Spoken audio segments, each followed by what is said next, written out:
Hello, you are watching News Mongolia on MNB World. I am Jugdir Gambold, and for our top stories. Family clinics hand in demand to the Ministry of Health. Demand for donor blood increased by 13% in 2022. Luxembourg gives 5 million euros to UNICEF to promote child health in Mongolia. For the news, stay tuned.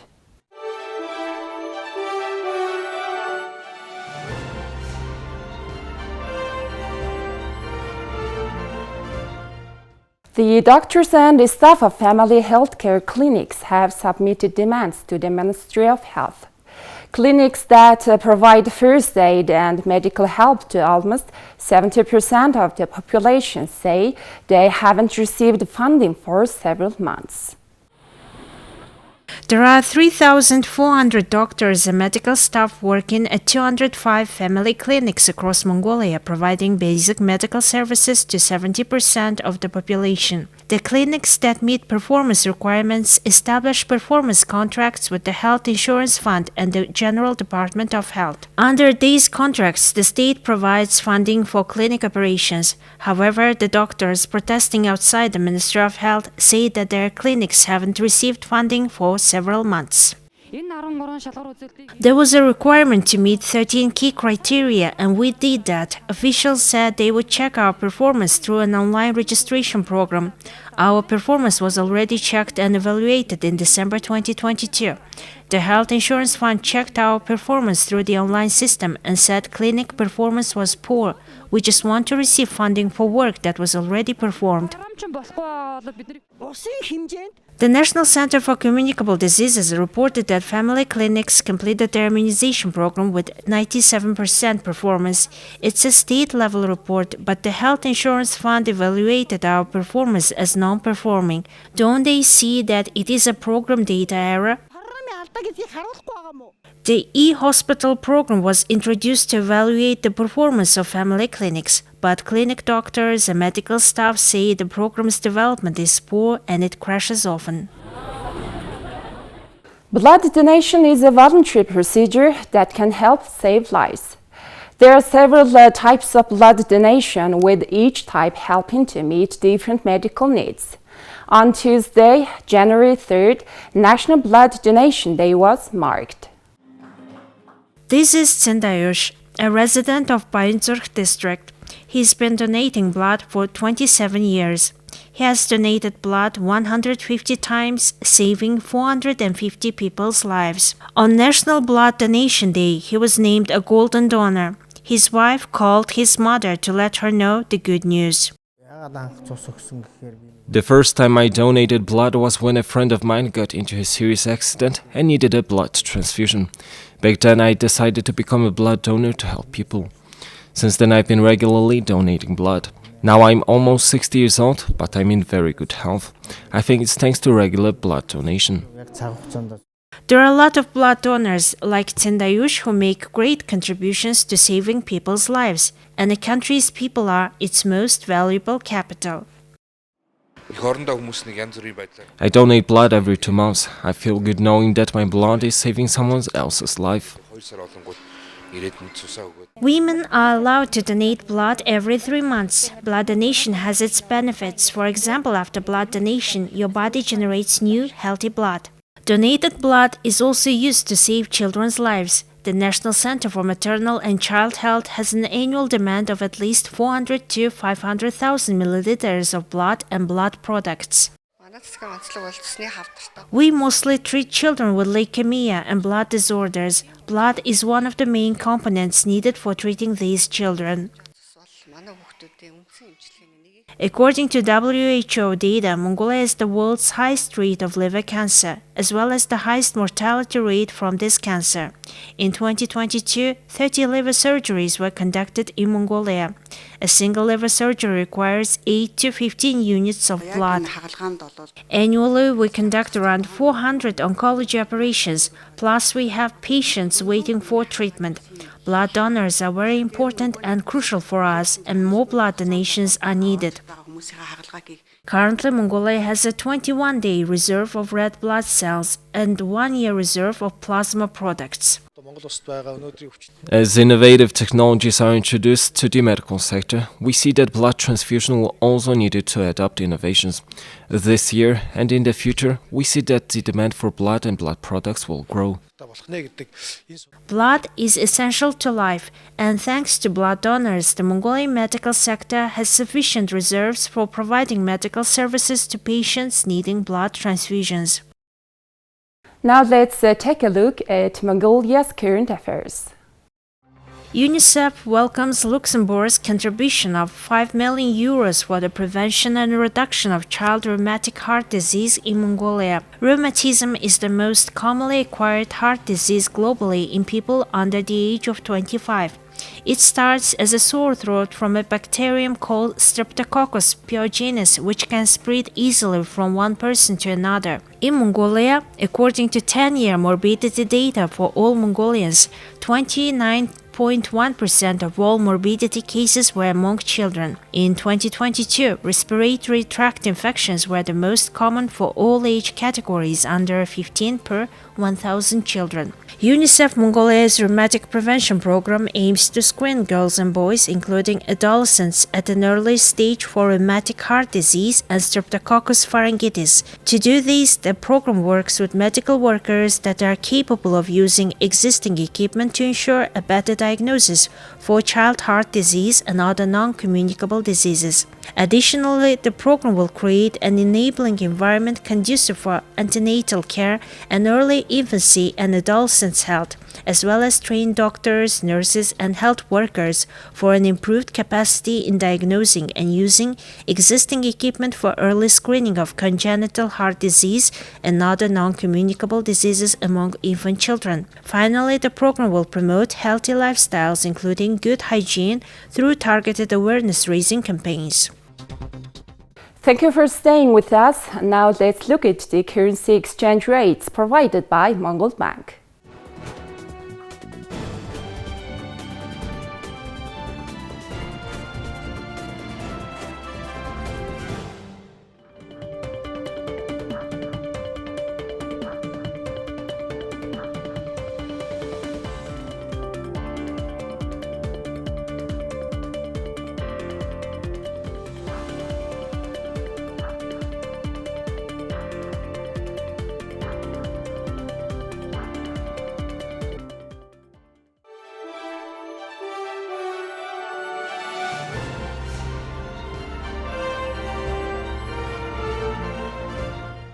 Welcome back. You've been with News Mongolia on MNB World. Now here comes foreign news partnered with international news agencies. President Joe Biden is back at the White House following a vacation in the U.S. Virgin Islands. He and other top administration officials will open a new year of divided government by fanning out across the country to talk about how the economy is benefiting from his work with Democrats and Republicans. As part of the pitch, Biden and Senate Republican leader Mitch McConnell will make a rare joint appearance in McConnell's home state of Kentucky on Wednesday to highlight nearly $1 trillion in infrastructure spending that lawmakers approved on a bipartisan basis in 2021. The president's trip appeared tied to a recent announcement by Kentucky and Ohio that they will receive more than $1.63 billion in federal grants to help build a new Ohio River Bridge near Cincinnati and improve the existing overloaded span there, a heavily used freight route linking the Midwest and the South. Congestion at the Brent Spence Bridge on Interstate 75 and 71 has for years been a frustrating bottleneck on a key shipping corridor and a symbol of the nation's growing infrastructure needs. Officials say the bridge was built in the 1960s to carry around 80,000 vehicles a day, but has seen double the traffic load on its narrow lanes, leading the Federal Highway Administration to declare it functionally obsolete. The Democratic president will also be joined by a bipartisan group of elected officials when he visits the Kentucky side of the Cincinnati area. The planned project covers about 8 miles or 12 kilometers and includes improvements to the bridge and some connecting roads and construction of a companion span nearby.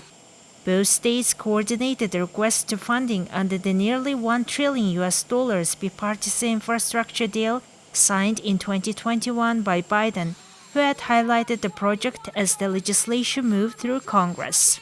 In Chicago on Wednesday, Vice President Kamala Harris will discuss how the president's economic plan is rebuilding the infrastructure, creating good-paying jobs that don't require a four-year degree, and revitalizing communities left behind, the White House said in its announcement. Transportation Secretary Pete Buttigieg was delivering the same message in New London, Connecticut, also on Wednesday.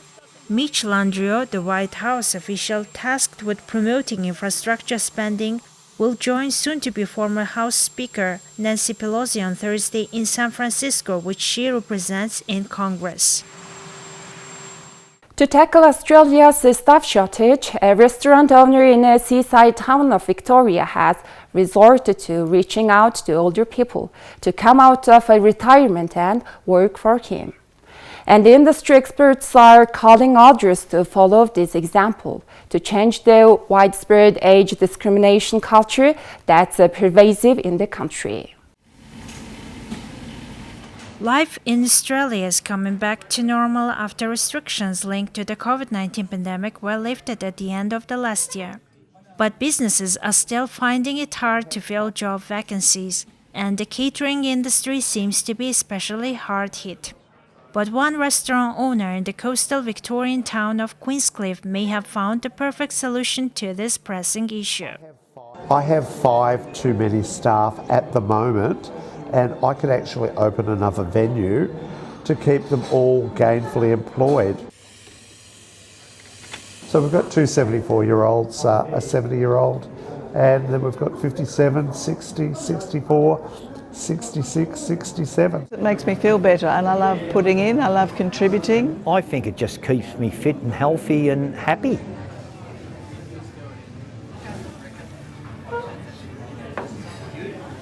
I have to work, the pension doesn't pay enough for us to survive. I think the government's putting its toe in the water to see what kind of reaction that generates. This sounds almost too good to be true in the current economic climate, but the trick employed by Eddles is actually very simple and old school. The businessman simply printed and distributed 42,000 postcards in his area calling baby boomers to re-enter the workforce. And his invitation got the attention of many. The COVID-19 pandemic caused some old people's business to go bankrupt and in the process also disrupted their retirement plans. Others simply give up applying for jobs because of what they call a pervasive ageist culture.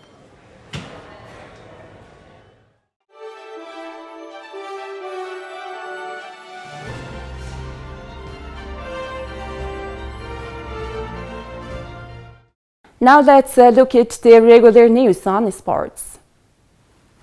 Cristiano Ronaldo received a rapturous welcome from 25,000 fans at a packed Mersul Park in Riyadh after being presented as an Al Nassr player on Tuesday.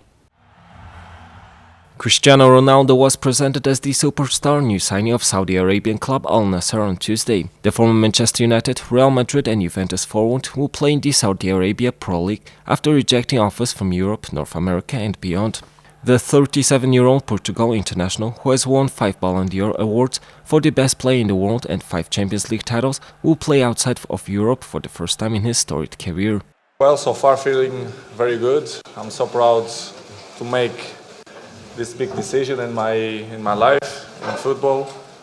As you mentioned before, in Europe, my work it's done.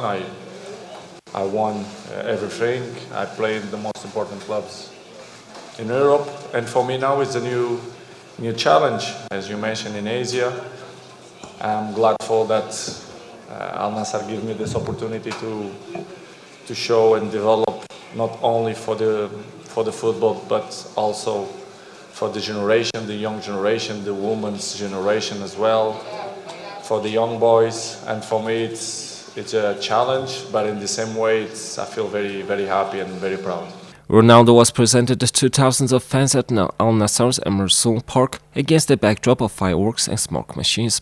Excitement built throughout the day ahead of his introduction, with fans making their way to the stadium early in the anticipation of his arrival. Large video screens on the exterior walls of the ground pictured him in Al Nassr's yellow and blue shirt, alongside the words "Hala Ronaldo." When he eventually walked out onto the field at the 25,000 capacity stadium, the crowd chanted his name raucously. Ronaldo had his contract with United terminated in November after conducting an explosive TV interview in which he criticized manager Erik ten Hag and the club's owners, the Glazer family. Al Nassr, the 18-time Saudi champions, made an offer to him during the World Cup, which was held in Qatar in November and December. However, the deal was not confirmed until December 30th. Ronaldo flew into Riyadh's King Khalid International Airport on Monday night, where he and his family were greeted by fans before undergoing medical tests at the Mersul Park on Tuesday. The hugely ambitious transfer is expected to heap unprecedented focus on Saudi soccer ahead of a potential bid to stage the World Cup in 2030, as well as on Al Nassr, which is little known outside of Asia. For Ronaldo, however, it likely brings the curtain down on his career in elite club soccer. Donovan Mitchell set a Cleveland record with 71 points, most by an NBA player in 17 years, and the Cavaliers rallied from 21 down to beat the Chicago Bulls 145-134 in overtime on Monday night. In the second half of the season. Already an all-star, Donovan Mitchell added his name to one of the NBA's most ratified lists Monday night. Mitchell's total matched the 8th highest in league history since Lakers legend Kobe Bryant had 81 points against Toronto on January 22, 2006. Will Chamberlain owns the NBA record with 100 points for Philadelphia against New York on March 2, 1962 at Hershey, Pennsylvania. As the final seconds of overtime ticked off the clock, Mitch waved his arm up for the Cleveland crowd, which has embraced him in short time with the Cavs, to make more noise and then soaked in their applause. In overtime, Mitchell became the 7th player in the 70-point club, and Chamberlain did it 6 times, while Bryant, David Thompson, Elgin Baylor, David Robinson, and Devin Booker reached the figure once apiece. Mitchell also had a career-high tying 11 assists and 8 rebounds in 50 minutes, also setting career highs with 20 free throws made and 25 free throws attempted. He scored 5 points in the first quarter, 11 in the second, 24 in the third, and 18 in the fourth. Mitchell went 22 of 34 from the field and made 7 of 15 three-pointers in carrying the Cavaliers, who were without all-star guard Darius Garland and forward Evan Mobley for the second straight game. He can't stop smiling. Now let's look at the weather forecast for the world's major cities.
Well, that's all for today. Thank you for staying tuned.